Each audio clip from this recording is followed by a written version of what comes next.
beautiful people. Welcome to Fun in the Kitchen with April. And today I'm going to cook baked ziti. I know a lot of people like baked ziti.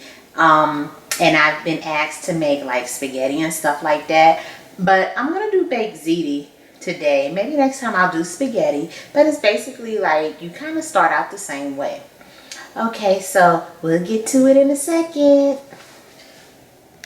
Okay, so today for my baked ziti, what I'm going to do, I'm going to use some rigatoni instead of ziti noodles. Noodles are noodles. I have my perfect seasoning. I'm going to use some garlic powder, onion powder, some oregano. We're going to use this Rotel,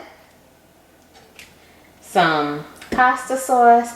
I have some turkey sausage and also ground beef. Okay. Oh, wait a minute. I forgot my cheese. Let me get my cheese for you guys.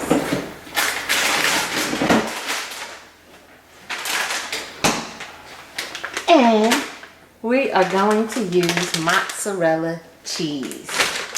Okay, so I'm going to get started with cooking all of these things up, and we're going to start with our meat. I have my water on for my noodles already ready to boil.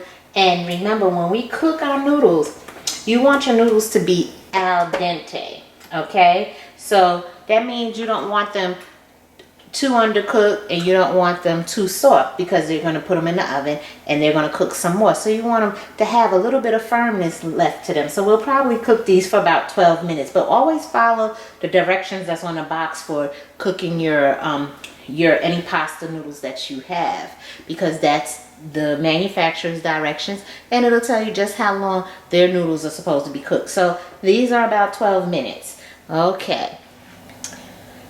And I am back. I have my ground meat in my pan, and what I'm going to do is go ahead and start seasoning my meat. So again, I'm using Goya. This is one of my favorite seasonings, which is the perfect seasoning.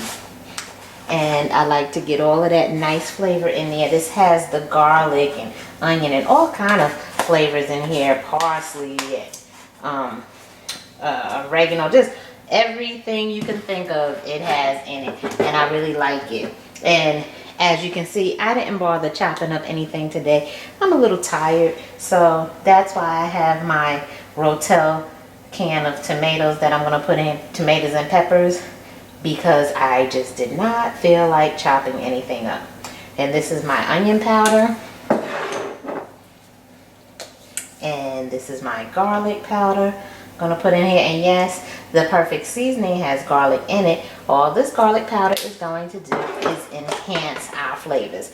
And I am going to put my oregano in here.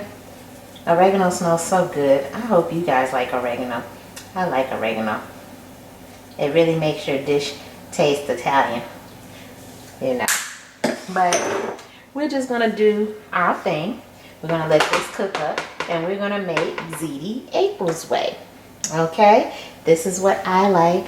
I love anything with pasta and cheese, and I mean, really, honestly, I don't have to have any meat, but you know, other people like meat, so I'm gonna cook ground beef and some turkey sausage, and it's gonna be good, because I really can eat just noodles and cheese, and I'm good. Yes, that's what I like. But yeah, so we're gonna get this browned up, and I have my turkey sausage in the oven, so we're waiting for that to get finished cooking, and that way I'll just chop that on up into this ground meat once this ground meat is done. And you know, I like to season my meat while it is cooking. Some people like to brown their meat up first and then season it. Now I like for my seasoning to cook into my stuff. Okay, so I'm gonna get this all browned up, and before I finish browning it up, let me tell you, if I were doing spaghetti, I would be doing the same process with my ground meat. My water is back here heating up, getting ready to boil. So this would be the same process I would do for spaghetti. Okay, and you can put whatever you like in your spaghetti. And again, you can cut up your green bell peppers, red bell peppers, onions. You can cut up some fresh tomatoes and put that in there as well. So it's the same process. The only difference we're doing today is we're going to use a ziti noodle or a rigatoni noodle, and we're going to bake it. But if it was spaghetti, I would just use spaghetti noodles, and that would be my spaghetti, and not worry about baking it. Although you can have baked spaghetti. But that's all I'm doing. So this is the same process, the same steps that I do when I'm making spaghetti. Okay? The same types of seasonings. Okay? When I'm making spaghetti. Sometimes I use ground turkey. It just depends on what I'm feeling like. Okay? So I'm going to finish browning this up, and I'll be back with you guys in a minute. Okay, so I have drained our ground beef, because you always want to drain that oil off of it. And I cut up the turkey sausage and incorporate it into our ground beef. So now what I'm going to do, because remember I told you I didn't feel like chopping up anything because I'm a little tired today. I have my diced tomatoes and green chili peppers, and I'm just going to pour with the juice and all. I'm going to pour it all in here. Okay, get that in there. I'm going to give that a mix around. Just like that. So as you can see, Rotel is good for more than one thing. Good for more than just Velveeta cheese sauce. And I do like the Velveeta cheese sauce that you mix with the Rotel. I do.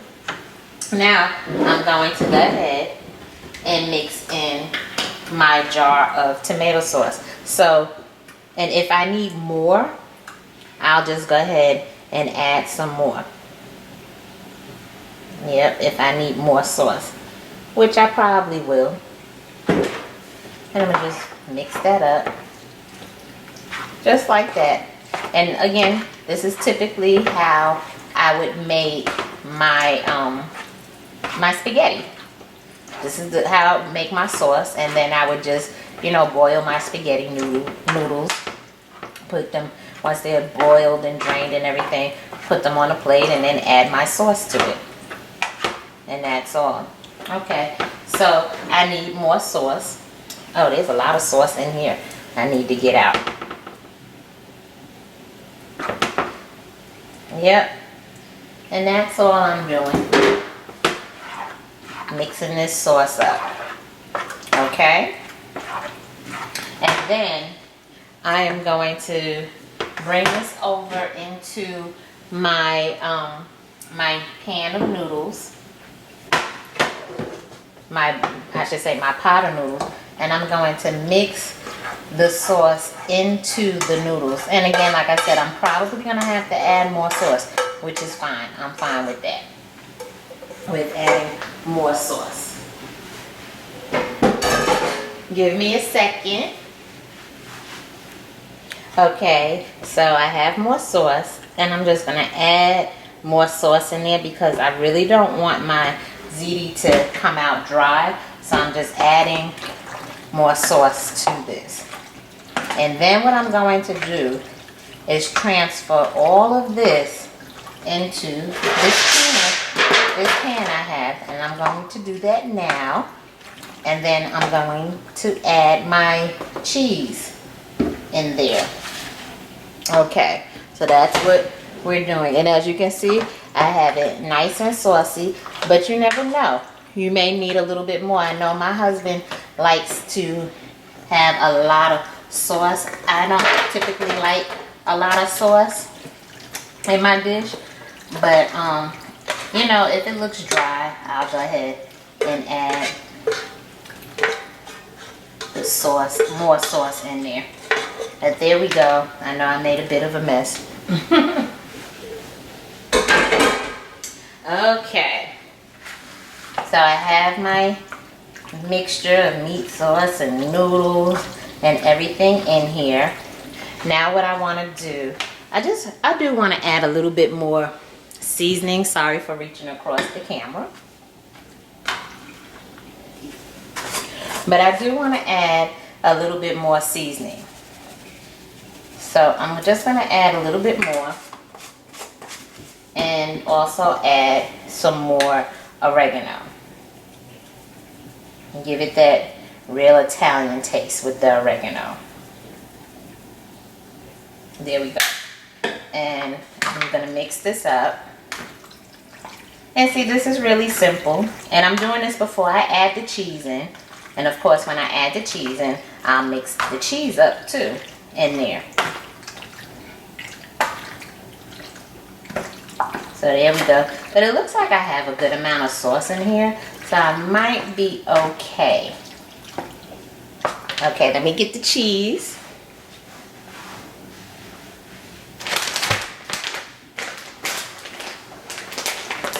So I'm going to use my mozzarella and provolone mixed cheese. This is pretty good. So that's what I'm going to use. And I'm going to sprinkle this cheese in here. And as you guys know, you know I love cheese. And I'm just going to mix that up in there. There we go. And I'm going to put more cheese in here. Don't worry. I'm putting more cheese in here. And this is what I'm doing. Just putting cheese in because I want mine cheesy. And if I need my second bag of cheese, I will go ahead and use that. So I'm going to mix this up and then pop it in the oven. And if I use the second bag of cheese, I'll let you guys know. Most likely I will. But I'm going to mix this up and pop it in the oven. That's basically it. And we're going to cover it. And we're going to put this in the oven at 350. And I'll probably let it bake for about 45 minutes, okay? With it covered, okay? And I will see you soon. And here is my finished baked ziti, paired with a salad and some garlic bread. So remember to like, subscribe, and comment, and hit the notification bell so that you know the next time a great recipe is coming for you. Bye.